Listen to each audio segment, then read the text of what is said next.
Qué buen tiempo de adoración hemos tenido.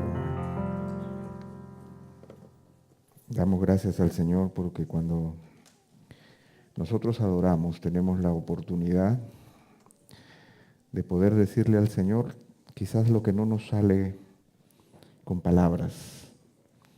Y esas palabras son como muletas que nos ayudan a poder decirle al Señor lo que a veces no podemos expresar correctamente. Y damos gracias al Señor por los himnos antiguos, llenos de significado, por los himnos nuevos que pronto serán antiguos. Es tan bueno cantar al Señor y reconocer el valor de la cruz y reconocer a nuestro Dios poderoso. Me sorprendió escuchar Dios poderoso, porque es una canción difícil. Y yo no la he escuchado en otras iglesias, que me sorprendió el bajo. Así que doy gracias a Dios y bendigo al Señor por el trabajo que ustedes hacen en trabajar la adoración con excelencia, como debe ser también nuestro trabajo de poder hacer todo con excelencia para un Dios excelente. Vamos a orar. Señor, queremos venir delante de ti una vez más en esta tarde ya para glorificar tu nombre, para decirte una vez más, Señor, que nuestra vida está en tus manos, que bendecimos la cruz de Jesucristo, que volvemos a declarar, Señor, que queremos que tú brilles, que tú seas exaltado, que nuestras vidas sean transformadas, que tú operes en nuestro corazón. Toma tú, Señor, este tiempo, bendícenos, dirígenos, háblanos. Te lo pedimos en el nombre de Jesús. Amén. Asiento, hermanos. Mientras estuvimos cantando, uno de nuestros hermanos empezó a decir un par de fuertes aleluya. Y a mí me gusta siempre recordar lo que aleluya significa en hebreo. Y siempre lo recuerdo y siempre trato de hacérselo saber a la congregación, porque aleluya viene de dos palabras hebreas, halul y ya. Halul significa brillar y ya es el diminutivo de Jehová. Cada vez que nosotros decimos aleluya, estamos diciendo Jehová brilla, que Jehová brille, que Jehová sea exaltado, que el nombre del Señor sea bendito. Entonces, para que lo recuerden y lo podamos decir, aleluya, aleluya, que el Señor brille en medio nuestro, que su nombre sea exaltado. Y nosotros exaltamos al Señor cuando recordamos que por la gracia de Dios somos lo que somos. El apóstol Pablo decía, palabra fiel y digna de ser recibida por todos, que Cristo Jesús vino al mundo a salvar a los pecadores, de los cuales yo soy el primero. Justamente el testimonio de la gracia de Dios, y él, no vamos a usar ese texto, pero él en Primera de Timoteo, simplemente permítanme leérselo, en Primera de Timoteo, él dice, en capítulo 1, a partir del verso 12, doy gracias al que me fortaleció, a Cristo Jesús, nuestro Señor, porque me tuvo por fiel poniéndome en el ministerio, habiendo yo sido antes blasfemo, perseguidor e injuriador, mas fui recibido a misericordia porque lo hice por ignorancia en incredulidad. Pero la gracia de nuestro Señor fue más abundante, con la fe y el amor que es en Cristo Jesús. Palabra fiel y digna de ser recibida por todos, que Cristo Jesús vino al mundo para salvar a los pecadores, de los cuales yo soy el primero.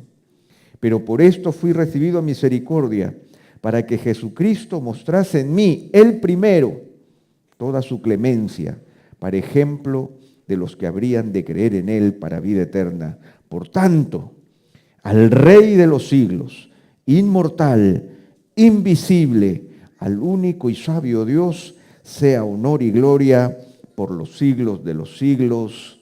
Amén. Esa es la expresión de un hombre que supo entender que por la gracia de Dios era lo que era.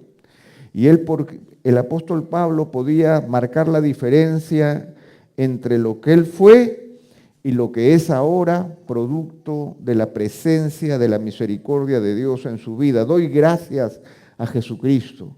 Yo era el primero de los pecadores, pero el Señor mostró en mí primero su misericordia. Por la gracia de Dios soy lo que soy. ¿Qué es lo que soy ahora? ¿En qué me debo convertir ahora? Esa es la pregunta. ¿Y cómo se manifiesta en nosotros? No en el apóstol Pablo, pero en nosotros, seres humanos comunes y corrientes, viviendo en el inicio de este nuevo siglo. ¿Cómo debemos ser? ¿Qué es lo que debo ser en base a esa gracia de Dios? ¿Y cómo se manifiesta la gracia de Dios que me lleva a ser lo que soy? En Lucas el capítulo 12, yo quiero invitarles a abrir Lucas el capítulo 12. Nuestro Señor Jesucristo hace una serie de declaraciones en donde Él manifiesta de manera práctica lo que es la gracia de Dios en nuestras vidas. Son declaraciones sencillas, pero sumamente poderosas, que nos llevan a reconocer lo que yo era y lo que puedo ser en la gracia de Dios. Y cómo es que en ese proceso yo debo concluir.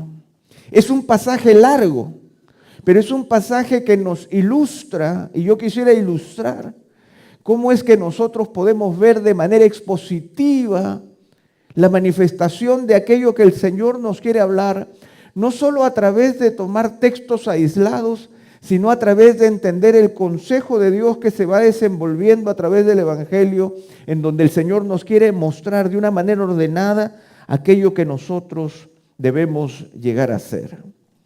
Y simplemente vamos a empezar a ver el texto y vamos a ir encontrando esas manifestaciones de la gracia de Dios en nuestras vidas. Vamos a leer los primeros 3 versículos del capítulo 12. En esto, juntándose por millares la multitud, tanto que unos y otros se atropellaban, comenzó a decir a sus discípulos primeramente: guardaos de la levadura de los fariseos, que es la hipocresía, porque nada hay encubierto que no haya de descubrirse, ni oculto que no haya de saberse. Por tanto, todo lo que habéis dicho en tinieblas, a la luz se oirá, y lo que habéis hablado al oído en los aposentos, se proclamará en las azoteas. La primera manifestación de la gracia de Dios en nuestras vidas tiene que ver con el hecho de saber que nosotros estamos delante de un Dios del que no podemos ocultarnos. Nosotros vivimos delante de un Dios cuyas vidas, nuestras vidas, están abiertas como un libro delante del Señor. El Salmo 139 nos detalla de una manera preciosa que no hay lugar en donde yo me pueda ocultar del Señor. Por lo tanto, el Señor exhorta a sus discípulos en medio de una multitud. Dice que la multitud era de millares. En los evangelios nunca se nos habla de una cantidad específica de la multitud, pero en este caso se habla de una gran multitud, juntándose por millares la multitud, tanto que unos a otros se atropellaban. Imagínense ese gran número de personas apelotonadas ahí tratando de acercarse al maestro, y Jesús se voltea hacia sus discípulos y les empieza a hablar primeramente. O sea, les da esta primera declaración: guárdense de la levadura de los fariseos, que es hipocresía.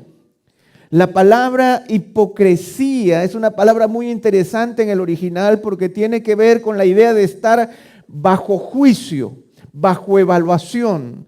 La palabra hipocresía tenía que ver con el actor griego que se ponía una máscara y actuaba simulando ser un personaje que no era en la realidad. Ahora, la primera manifestación de la gracia de Dios es que nosotros no debemos ni podemos ser hipócritas. Yo no actúo tratando de ser lo que yo no soy, porque delante de Dios no hay nada que yo pueda ocultar. La primera manifestación de la gracia de Dios para contigo es que Él sabe quién tú eres. Te conoce perfectamente, conoce tus suspiros, cuenta tus lágrimas, reconoce tus pensamientos antes de que siquiera estén en tu propia mente. Él te depositó en el vientre de tu madre y conoce exactamente el día de tu partida. A Él no lo sorprendes. No seas hipócrita, porque no hay nada que podrás ocultar delante de Él. La primera manifestación de la gracia de Dios es que cuando Dios deposita su gracia en mí, es porque sabe exactamente quién soy yo. Por eso el apóstol Pablo podía decir, palabra fiel y digna de ser recibida por todos, que Cristo Jesús vino al mundo para salvar a los pecadores. Yo soy el primero. Porque esa es la gracia de Dios. El hecho de que Dios sepa quién tú eres. No hay máscaras. No hay nada que ocultar delante de Él. Su gracia se extiende sobre ti justamente por eso, porque te conoce perfectamente. No es que el Señor trae tu gracia y dice, wow, me equivoqué contigo. Yo no sabía quién tú eras en realidad. No hay sorpresas para Él. Y su gracia se manifiesta en tu vida justamente porque la palabra misericordia, a diferencia de la palabra compasión, que compasión es algo que también los humanos manejamos, nosotros no manejamos la misericordia. La compasión es ver desde fuera la necesidad y sentir en mi corazón dolor ante un dolor que me es ajeno. La palabra misericordia es mucho más potente. Es la capacidad de Dios de sentir con tu corazón y ver con tus ojos lo que te está pasando. Cristo es la misericordia personificada. Él llevó en la cruz tus pecados porque Él los sintió como propios. De tal manera que la gracia de Dios se manifiesta en primer lugar, pudiendo pararme delante de Dios y decirle, gracias Señor, porque no tengo nada que ocultarte. No tengo nada que ocultarte. Ahora puedo ser sincero delante de ti. El hipócrita usaba una máscara de cera para ocultar su rostro. Pero ahora yo puedo estar abierto delante de ti porque no tengo nada que ocultarte. Hermanos, esta es la primera liberación delante de Dios que la gracia de Dios produce. Sinceridad, apertura de corazón. No hay nada que ocultar. Pablo dice, yo era blasfemo, pero el Señor sabe que lo hice en incredulidad y en ignorancia. Un fariseo, de fariseos, lo hice en incredulidad y en ignorancia. Él podía abrir su corazón y decir quién era. No había más nada, no hay nada más que ocultar. Primera cosa, manifestación de la gracia de Dios. Podemos respirar porque Él nos conoce perfectamente. Verso 4 al 7 dice, mas os digo, amigos míos, no temáis a los que matan el cuerpo y después nada más pueden hacer. Pero os enseñaré a quién debéis temer. Temed a aquel que después de haber quitado la vida tiene poder de echar en el infierno. Sí, os digo, a este temed. ¿No se venden 5 pajarillos por 2 cuartos? Con todo, ni uno de ellos será olvidado delante de Dios, pues aún los cabellos de vuestra cabeza están todos contados. No temáis, pues más valéis vosotros que muchos pajarillos. Yo temo que la gente me conozca, pero también temo perder mi vida. Yo tengo temor. Y Jesús se acerca a sus discípulos delante de esa multitud y le dice, mas os digo, amigos míos, no teman a los que matan el cuerpo y después nada más pueden hacer. Les voy a enseñar a quién deben temer. Temer a aquel que después de haber quitado la vida tiene el poder de echar en el infierno. Sí os digo, a este temed. ¿A quién debo temer? Debo temer a Dios, quien tiene control sobre la vida y la muerte.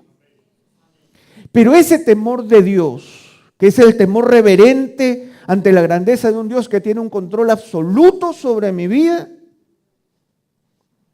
ese Señor me dice, amigo mío, amiga mía, sí, yo tengo el poder sobre tu vida.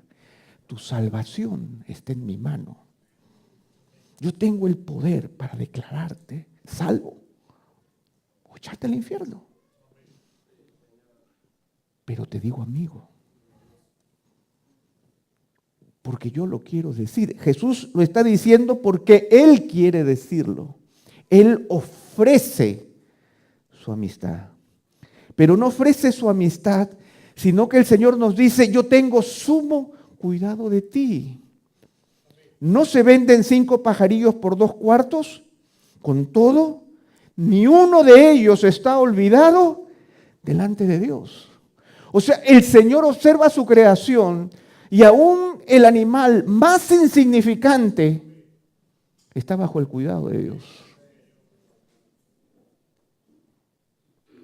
Es interesante que dice, no se venden 5 pajarillos por 2 cuartos. 2 cuartos era casi nada, pero eran 5 pajarillos por 2 cuartos. Yo recuerdo que cuando yo llegué a Chile por primera vez, yo no sé si todavía existen las monedas de peso, un peso, esas monedas blanquitas que eran como que parecían de plástico.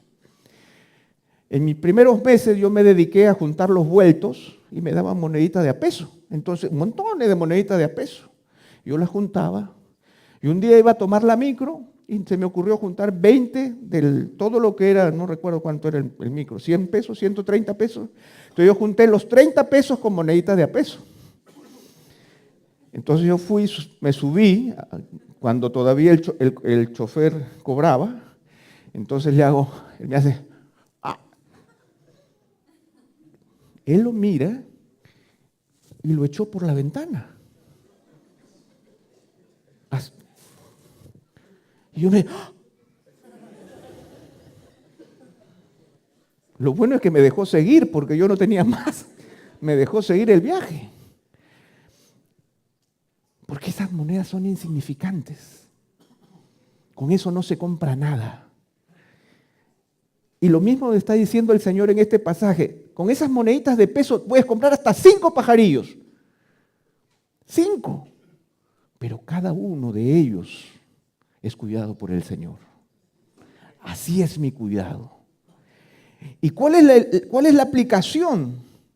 El Señor sigue, insiste y dice, pues aún los cabellos de vuestra cabeza están todos contados.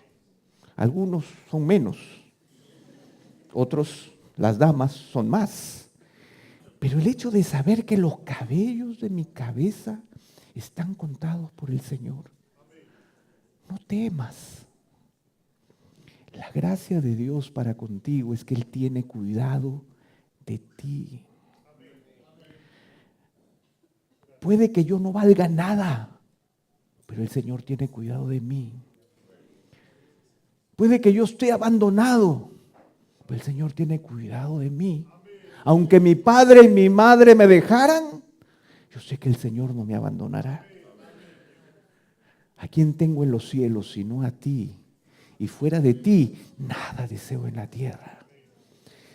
Pues aún los cabellos de vuestra cabeza están todos contados. No temáis, pues más valéis vosotros que muchos pajarillos. Hermanos, van 2 cosas grandes que la gracia de Dios produce en mí. En primer lugar, yo puedo ser sincero delante de Él. Yo no me tengo que ocultar delante de Él porque soy un libro abierto delante de Él. Y en segundo lugar, aunque Él tiene poder sobre mí de vida y muerte, yo no voy a temer porque Él tiene un cuidado profundo sobre mi vida. Puedo confiar en Él. Él cuenta los cabellos de mi cabeza. Él tiene cuidado de mí, de tal forma que yo no voy a ser hipócrita, sino que voy a ser sincero. La gracia de Dios produce sinceridad. Yo no voy a tener más temor, ahora voy a tener confianza porque la gracia de Dios me produce confianza. Dios en su gracia tiene cuidado de mí porque yo valgo más que muchos pajarillos. Sigamos leyendo. Verso 8. Os digo que todo aquel que me confesare delante de los hombres, también el Hijo del Hombre le confesará delante de los ángeles de Dios. Mas el que me negare delante de los hombres será negado delante de los ángeles de Dios. A todo aquel que dijere alguna palabra contra el Hijo del Hombre le será perdonado, pero el que blasfemare contra el Espíritu Santo no le será perdonado. Cuando os trajeren a las sinagogas y ante los magistrados y las autoridades, no os preocupéis por cómo o qué habréis de responder o qué habréis de decir, porque el Espíritu Santo os enseñará en aquella misma hora lo que debáis decir. Probablemente ustedes ya están pensando en ese versículo difícil de aquel que blasfemare contra el Espíritu, pero yo no me voy a meter ahí. Verso 8. Todo aquel que me confesare delante de los hombres, también el Hijo del Hombre le confesará delante de los ángeles de Dios. Mas el que me negare delante de los hombres será negado delante de los ángeles de Dios. La palabra confesión es una palabra muy interesante porque significa ponerse de acuerdo con. Esa es la idea de la confesión. Os digo que todo aquel que me confesare a mí delante de los hombres, también el Hijo del Hombre le confesará delante de los ángeles de Dios.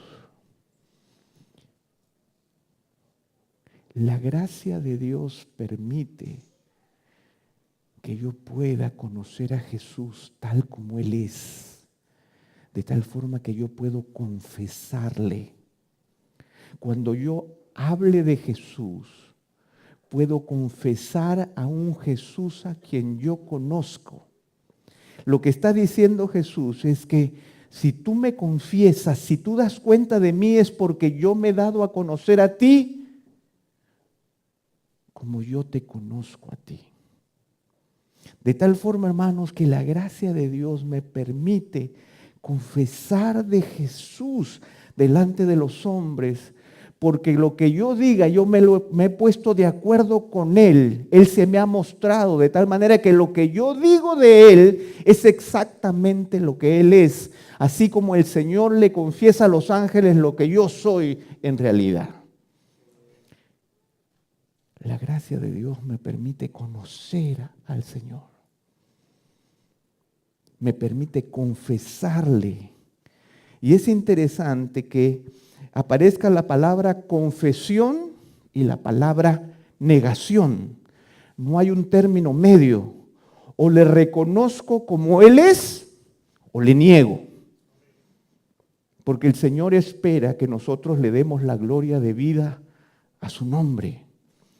Por lo tanto, la gracia de Dios permite que Él sea conocido por nosotros en toda su profundidad, en toda su grandeza, en toda su misericordia, de tal manera que yo le puedo confesar delante de los hombres.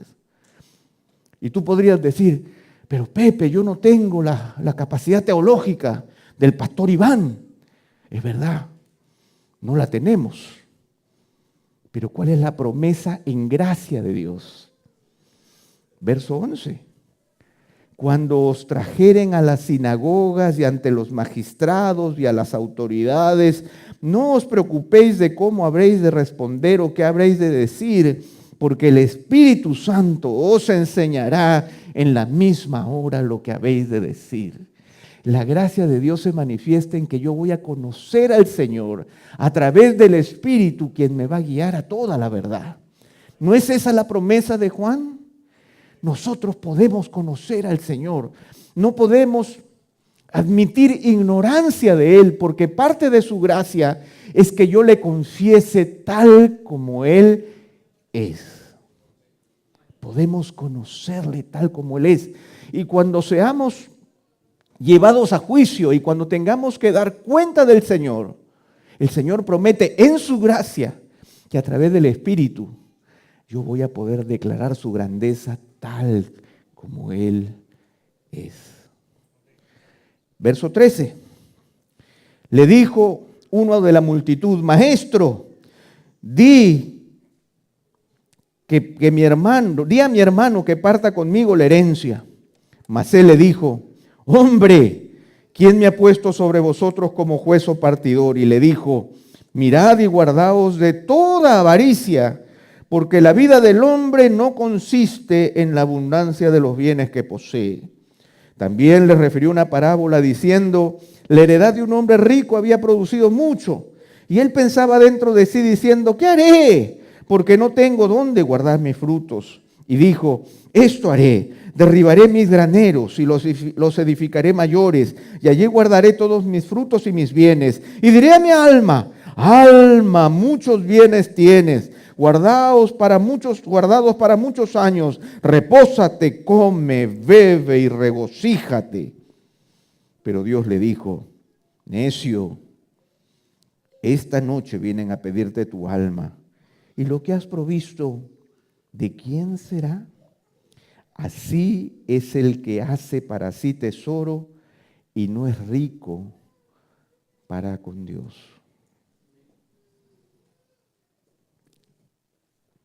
La gracia de Dios se manifiesta en nuestras vidas cuando el Señor nos advierte que la vida en esta tierra no es lo único que tenemos. El Señor nos advierte. Nosotros venimos a la iglesia porque la iglesia es Houston. ¿Ustedes sabían eso o no? La gente no sabe, pero este es un centro espacial. Esta es la NASA celestial. Cuando yo vengo aquí y adoro al Señor y canto el precioso himno que cantamos, es como tener un cohete en las piernas que me eleva de la gravedad de este mundo en la que yo vivo sumido todos los días tratando de conquistar en una carrera de ratas las cosas que perecen, donde la polilla y el orín corrompen. Pero la gracia de Dios se manifiesta en nuestras vidas, que me da la oportunidad de ser exhortado por el Señor, que me dice, miren, guárdense de toda avaricia, porque la vida del hombre no consiste en la abundancia de los bienes que posee. Nosotros venimos a la casa de Dios, y ustedes saben algo que también tiene que ver con nuestro calendario. Hoy es domingo, ¿verdad, pastor? Hoy es domingo, pero hoy es el primer día de la semana, de acuerdo a la Biblia. El primer día de la semana, no es lunes, es domingo. Para los cristianos, este es el primer día de la semana. Yo vengo a consagrar mi vida delante de Dios, vengo a despegarme de la gravedad de este mundo para caminar con mi Señor todos los días de la semana. Yo no vengo a golpearme el pecho por lo que hice los días anteriores, yo vengo a consagrarle al Señor los días que vienen. Primer día de la semana, hoy. Por lo tanto, hermanos, el Señor nos exhorta y dice, la vida del hombre no consiste en la abundancia de los bienes que posee. Y la parábola que nos cuenta allí es la historia de un hombre mundano exitoso, de un hombre rico. Imagínense, estoy produciendo más, estoy ganando más dinero, me va tan bien. Ya no estoy aceptando más clientes. Me va tan bien que tengo que derribar el edificio y tengo que construir otro. Y no solamente eso, sino que ahora mi negocio camina solo. Y ahora yo me dedico ¿a qué? A reposar, a comer, a beber y a pasarla. Pasarla chancho es de aquí también. Pasarla chancho. Pero ¿cuál es la exhortación del Señor? Necio. O sea, la oferta del mundo es necedad para Dios. La gracia de Dios nos hace ver la necedad del mundo. La gracia de Dios me permite venir el domingo a esta estación espacial, al Houston cristiano, para yo poder despegar de este mundo y pueda entender que la vida del hombre no consiste en la abundancia de los bienes que posee. De tal forma que el Señor nos exhorta a que nosotros podamos ser ricos para con Dios. Y aquí está otro secreto de la gracia de Dios, hermanos. El Señor no es solo que me quita del mundo y luego me convierte en un monje de convento, sino que el Señor me da la oportunidad de ser rico para con Él. Si este agricultor le funcionó ser diligente con las tareas agrícolas, entonces de alguna manera, si yo soy diligente con las tareas espirituales, yo también puedo ser rico para con Dios. Esa es su gracia. En su gracia el Señor nos garantiza que si nos ocupamos en sus asuntos podemos ser ricos para con Él. De tal forma que ya no soy avaro con las cosas del mundo, sino que soy rico para con Dios. Hermano, despégate de la gravedad terrestre y sé rico para con Dios. Busca, esa es parte de la gracia de Dios. Y el Señor continúa en el verso 22. Dijo luego a sus discípulos, por tanto os digo, o sea, en conclusión, habiendo entendido que la vida del hombre no consiste en la abundancia de los bienes que posee, por tanto os digo, nuevamente hermanos, y aquí volviendo a la doctrina de la gracia, hay una multitud, porque estamos en el contexto, hay una multitud y millares apretándose uno a otro, pero Jesús está volteado hablándole a un grupito chico, a sus discípulos. No le habla a la multitud, le habla a sus discípulos. Esto no es para todos, esto es para sus amigos. Ojo. Entonces les dice, no os afanéis por vuestra vida, qué comeréis, ni por el cuerpo, qué vestiréis. La vida es más que la comida y el cuerpo que el vestido. Considerad los cuervos, que ni siembran, ni siegan, que ni tienen despensa ni granero, y Dios los alimenta. ¿No valéis vosotros mucho más que las aves? Esta pregunta, ¿no valéis vosotros mucho más que las aves?, es una pregunta retórica que viene del verso 7. Miren el verso 7, por eso es que somos expositivos.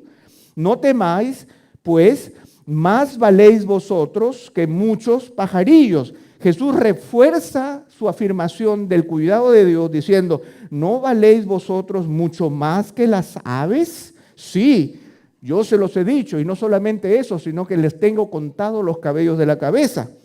Pues si no podéis, dice el verso 26, ni aún lo que es menos, ¿por qué os afanáis por lo demás? Considerad los lirios como crecen, no trabajan ni hilan, mas os digo que ni aun Salomón con toda su gloria se vistió como uno de ellos. Y si así viste Dios la hierba que hoy está en el campo y mañana es echada al horno, ¿cuánto más a vosotros, hombres de poca fe? Nuevamente la comparación, el Señor hace dos comparaciones entre pajarillos insignificantes y hierba insignificante.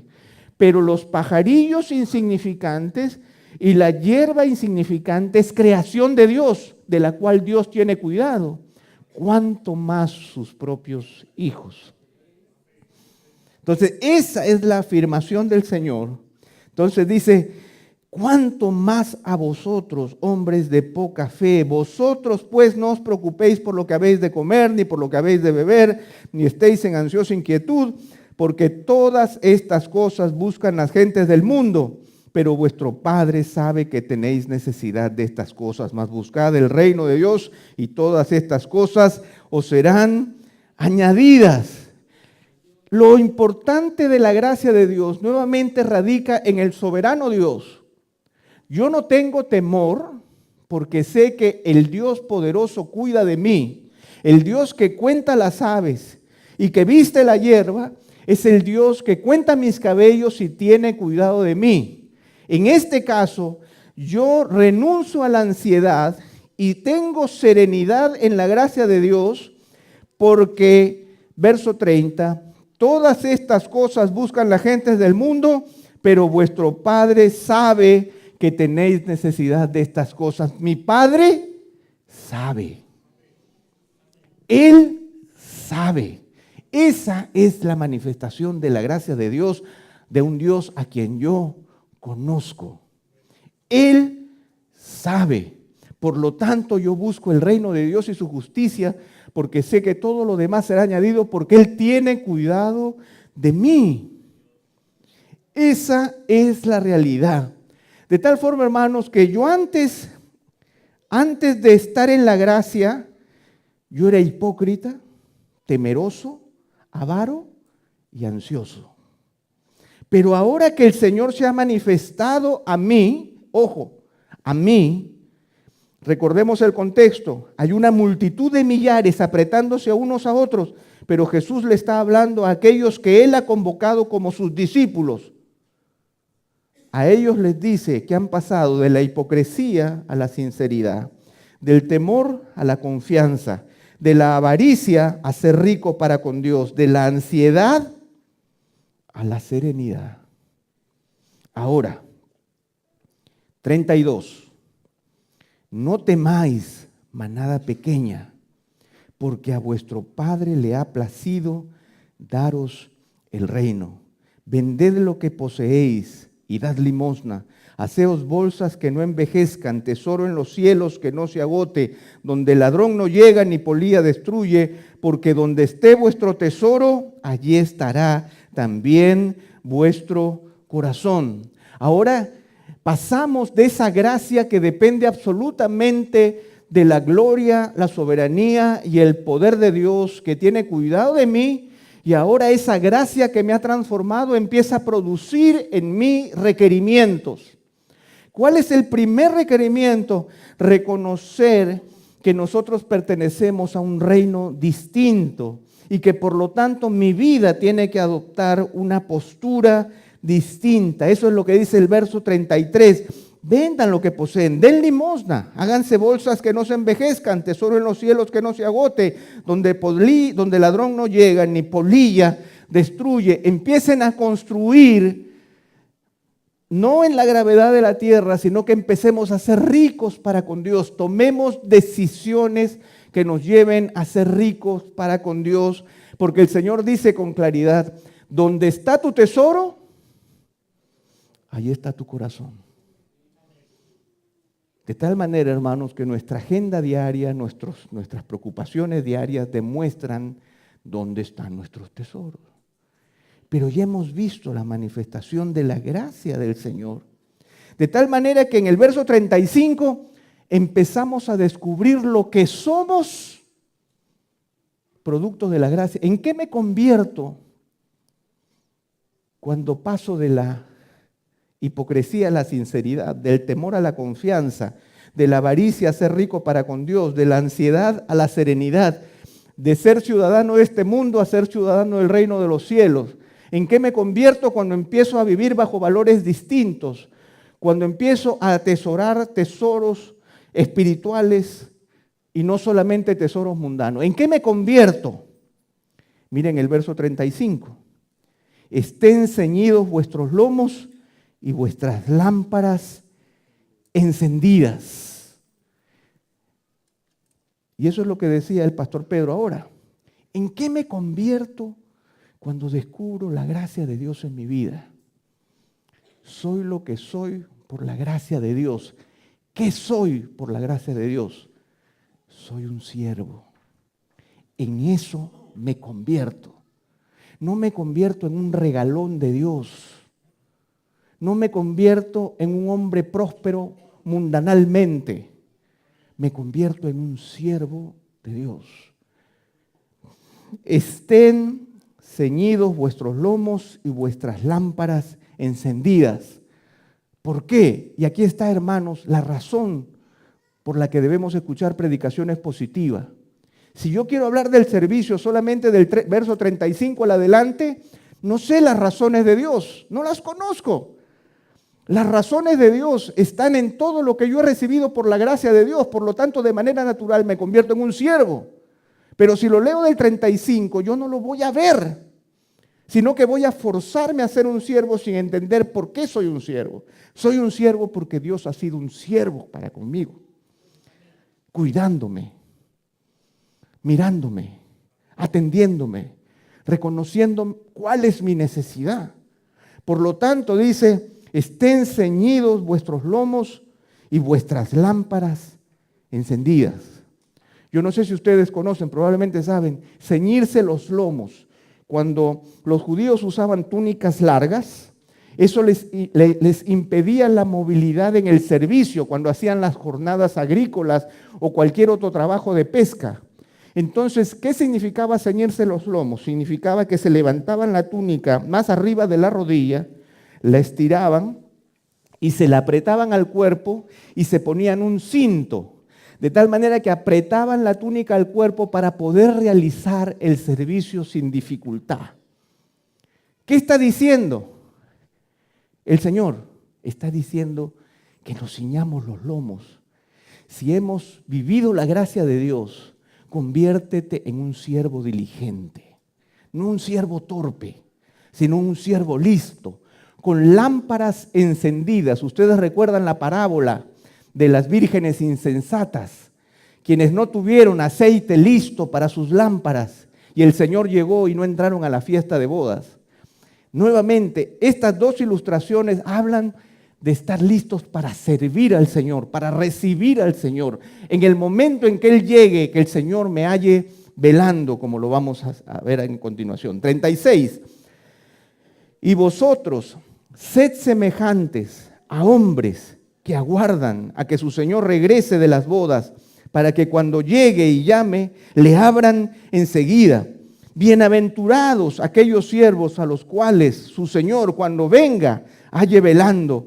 De cierto os digo que se ceñirá y hará que se sienten a la mesa y vendrá a servirles. Hermanos, ¿qué hago yo con tanto cuidado de Dios? Me convierto en un siervo. El resultado espiritual de descubrir la gracia de Dios es convertirme en un siervo, pero en un siervo bendecido, un siervo feliz. Porque miren el verso 37 y noten allí la correlación entre el siervo de Dios y el siervo rey, nuestro Señor. Dice el verso 37, bienaventurados aquellos siervos a los cuales su Señor cuando venga halle velando. De cierto os digo que se ceñirá y hará que se sienten a la mesa y vendrá a servirles. El Señor mismo vendrá, se ceñirá y te, siéntate, ven, siéntate, te voy a atender. Porque es la gracia de Dios. ¿No estamos hablando de la gracia de Dios? Entonces, cuando yo estoy sirviendo, el Señor me está sirviendo. Bendito encuentro en donde nos encontramos con el Señor. Haya pues en vosotros este mismo sentir que hubo en Cristo Jesús. ¿Eso es algo que Pablo inventó? No, es algo que el Señor enseñó. Haya en vosotros el mismo sentir que hubo en Cristo Jesús. Y miren, verso 38. Y aunque venga a la segunda vigilia, y aunque venga a la tercera vigilia, si los hallare así, bienaventurados son aquellos siervos. No importa la hora, no importa lo difícil de la situación, voy a ser feliz. Y cuando reciba al Señor, el Señor me va a servir. Eso es lo que dice este pasaje. Yo recuerdo cuando era jovencito en mi iglesia, yo recuerdo que hubo una invitación de reunión de liderazgo de la iglesia. La iglesia en la que yo crecí era una iglesia grande, de más de 2,000 personas. Y cuando se juntaba el liderazgo, se juntaban cientos de personas. Y cuando se dieron los anuncios, y quiero decirlo con mucho corazón y con mucha sensibilidad, y quiero decir como yo lo sentí en ese momento. Anunciaron y dijeron, hermanos, hemos convocado esta reunión para orar, para discutir, vamos a tener un retiro todo este día. Y dijo, queremos pedir disculpas, los pastores eran 10 o 12, porque las esposas de los pastores no podrán estar hoy entre nosotros porque tienen criaturas pequeñas y ustedes saben, es difícil. Y yo volteé y estaba el liderazgo, hombres, mujeres, bebés, carritos, niñitos, porque estaban con los niñitos, mamás, siervas estaban con sus hijitos, iban a pasar el día ahí, pero se anunció que las esposas de los pastores no vendrían porque tenían que cuidar a sus hijitos. Y mi corazón se conmovió. Y yo le dije al Señor, Señor, yo no quiero ser así nunca. Porque yo quiero estar en la segunda vigilia a las 2 de la mañana o a las 5 de la mañana esperándote. Y quiero compartir eso con mi familia. Quiero presentarme delante de ti como siervo. No solo yo, sino mi familia entera. Muchas veces, hermanos, nuestros hijos no conocen lo que nosotros valoramos porque no se lo damos a conocer, porque no nos acompañan, porque no les hacemos saber lo que nosotros valoramos más allá de nuestras propias vidas. No lo conocen, no lo saben. Entonces, cuando llegan adolescentes y pueden decidir, te dicen, yo no quiero ir.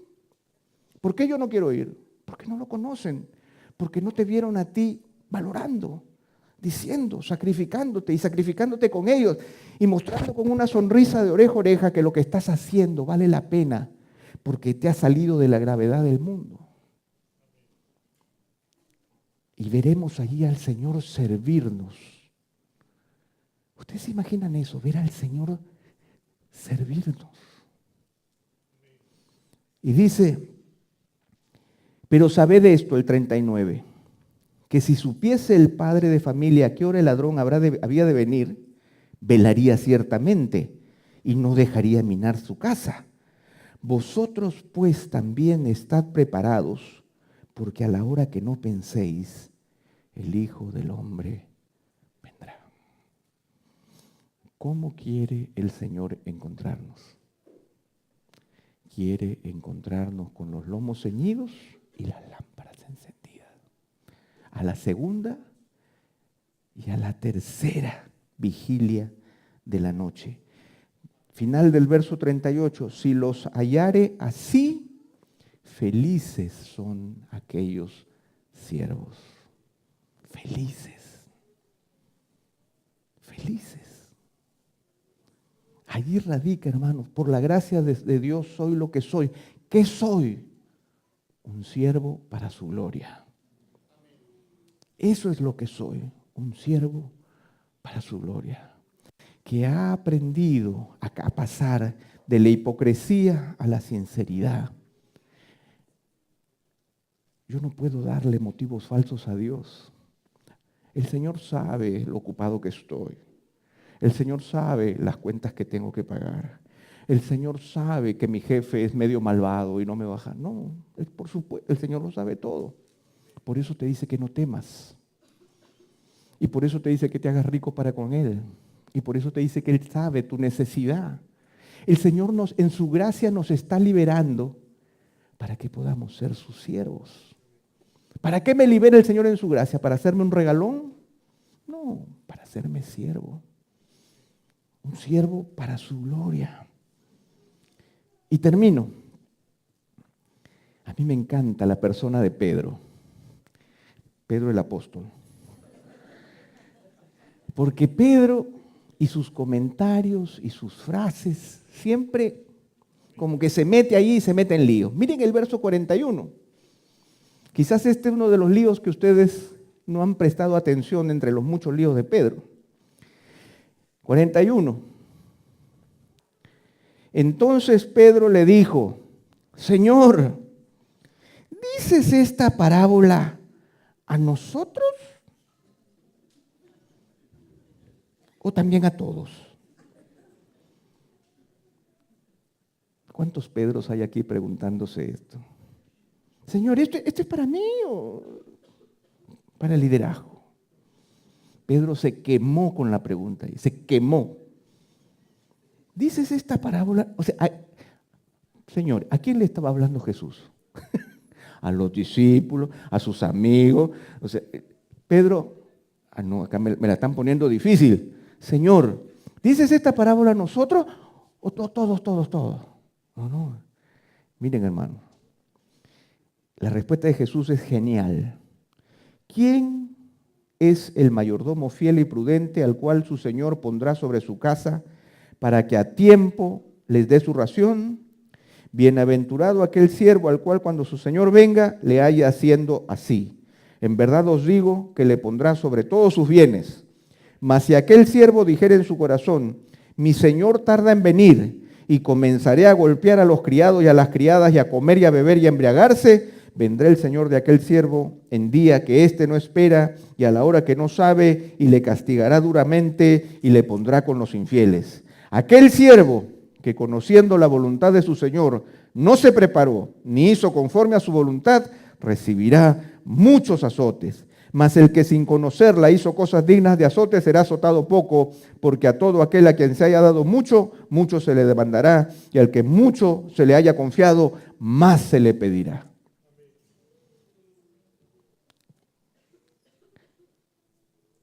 Hermanos, esta no es una sugerencia. Pedro, gracias por tu pregunta. Porque el Señor está poniendo el dedo en la llaga y nos está diciendo que tenemos que hacer lo que tenemos que hacer porque estamos conociendo la voluntad de Dios. Si hemos oído de la gracia de Dios que me convierte en un siervo, ya no puedo dejar de serlo. Porque el verso 47 dice, aquel siervo que conociendo la voluntad de su Señor no se preparó, ni hizo conforme a la voluntad, a su voluntad, recibirá muchos azotes. O soy feliz o soy azotado.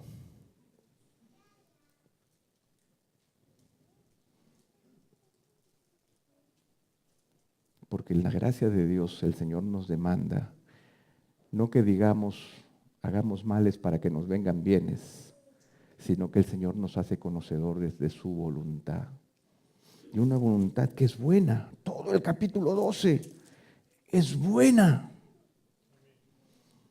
Pero si conociendo la voluntad de Dios no la hago, recibiré muchos azotes. Porque a quien se haya dado mucho, mucho se le demandará. Y al que mucho se le haya confiado, más se le pedirá. Hermanos, ¿en qué nos convierte la gracia de Dios? Nos convierte en siervos de Dios, diligentes, que conocen a su Señor y han descubierto que no hay nada que puedan ocultar delante de Él, que han pasado del temor a la confianza, del amor del mundo a ser rico para con Dios, de la ansiedad a la serenidad, de ser mero ciudadano de este mundo a ser ciudadano del reino de los cielos, sabiendo que el Señor nos dice, no teman, manada pequeña, yo tengo cuidado de ustedes. El Señor espera que nosotros tengamos una actitud activa de servicio, de expectativa y de sacrificio para con Él. Porque el que Dios que nos ha servido es el Dios a quien nosotros serviremos. Un buen Señor, un Dios misericordioso que tiene cuidado de mí. ¿Qué es lo que soy por su gracia? Soy un siervo de Dios. ¿Qué te quieres considerar cuando veas la gracia de Dios en tu vida? ¿En qué te está convirtiendo la gracia de Dios? Te está convirtiendo en un siervo. Esa es la mutación que el Señor hace. Me transforma de un hombre egoísta en un siervo suyo. Que esta iglesia sea una iglesia de siervos, que prediquen de la gracia de Dios, que confiesen a Jesucristo delante de los hombres y que con sus vidas demuestren que la gracia de Dios ha sido efectiva en ellos porque los ha transformado de ser avaros que quieren todo para ellos mismos a ser siervos que esperan al Señor aún en la segunda o tercera vigilia de la noche. Que el Señor les bendiga, hermanos. Oremos un instante y pidámosle al Señor que el Señor haga eso en nuestras vidas. Señor, queremos darte gracias por tu gracia, darte gracias por tu amor, darte gracias, Señor, porque hemos pasado de la hipocresía a la sinceridad, del temor a la confianza, de la ansiedad a la serenidad, de ser ciudadano del mundo a ser miembro del reino de los cielos.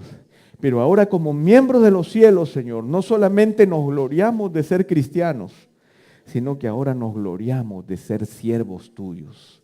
Señor, queremos ceñirnos nuestros lomos, queremos estar preparados para servirte, queremos tener nuestras lámparas encendidas, queremos hacerlo con sacrificio, queremos hacerlo para ti, porque tú también, Señor, nos sirves y nos atiendes, porque tú también estás con nosotros cuando hacemos las cosas, Señor, con sacrificio, cuando sabemos que las cosas nos cuestan, porque valoramos, porque estamos buscando ser ricos para contigo, porque donde está nuestro tesoro, allí está nuestro corazón. Queremos ser ricos en ti, Señor, y sabemos, Señor, que cuando tú llegues, nos ves, Señor, actuando para ti, tú también nos considerarás. Pero también, Señor, somos responsables. Y, Señor, esto no es un voluntariado, es un llamado de tu parte. Y por lo tanto, Señor, haznos reconocer que aquellos, Señor, que conociendo tu voluntad no la hacen, serán reprendidos por ti. Eso es lo que dice tu palabra. Eso es lo que dice tu palabra de manera expositiva. Señor, seremos azotados si es que conociendo tu voluntad no la hacemos. Señor, y al que más se le da, más se le demandará. Señor, si tú nos has dado a tu Hijo, Señor, cuántas cosas, Señor, no nos demandarás. Si la sangre de Jesús ha sido derramada sobre nuestras vidas, ¿cómo no servirte? Si tú nos has dado una vida nueva y transformada, ¿cómo no servirte? Si tú eres un Padre amoroso que cuentas los cabellos de nuestra cabeza y sabes, conoces nuestras necesidades, de tal manera que nos invitas a no preocuparnos como se preocupan las gentes del mundo, ¿cómo no servirte? No te servimos para obtener tu gracia, sino al contrario, porque hemos obtenido tu gracia, es que ahora te servimos. Gracias, Señor. Gracias, Señor. Gracias, Señor. Gracias por Jesucristo, nuestro Salvador. Gracias, Señor, porque tu misericordia es evidente en toda tu palabra. Gracias, Señor, porque nos miras y nos dices amigos. Gracias, Señor, porque nos convocas y nos dices que somos tus discípulos. Gracias, Señor, porque no podemos ocultarnos de tu presencia. Gracias, Señor, porque podemos caminar contigo. Gracias, Señor, porque podemos ser felices sirviéndote. Señor, permítenos que esta congregación, la iglesia bíblica, Gracia Soberana, Señor, pueda ser una iglesia feliz en el servicio, feliz en el reconocimiento de tu gracia, feliz en la manifestación de tu obra. Gracias, Señor, gracias por Jesucristo, y es en su nombre delante de quien nosotros nos ponemos delante de ti orando, en el nombre de Jesús. Amén. Amén. Que el Señor les bendiga, mis hermanos.